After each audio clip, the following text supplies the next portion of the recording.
जी, हुकूमत की जानिब से वफाकी बजट पेश किया गया है। इसमें आम तबके को कितने हद तक रिलीफ मिली है और कितने हद तक रिलीफ नहीं मिला, और अब आइंदा चंद दिनों में जो है ना बलूचिस्तान का बजट पेश होने वाला है। इस हवाले से सोबतपुर के अवाम से जानते हैं कि वो वफाकी बजट को किस नज़र से देखते हैं, उसमें आम तबके को कितने हद तक रिलीफ मिली है। इस बारे में उनसे जानते हैं वो क्या कहते हैं। जी जनाब।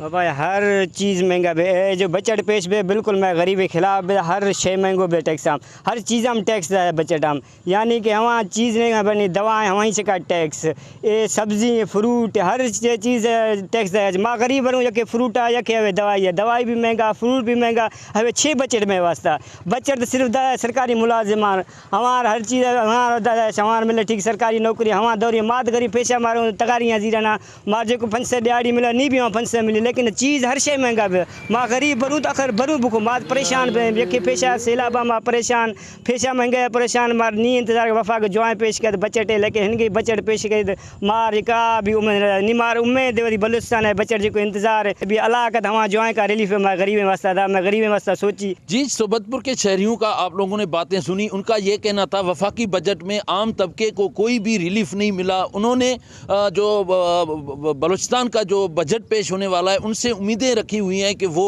बलूचिस्तान के आवाम तबके को जो है ना रिलीफ देगा, जिससे खुशहाली आएगी। कैमरा टीम के हमरा सरदार बंगुल जई, वश न्यूज़ सोबतपुर।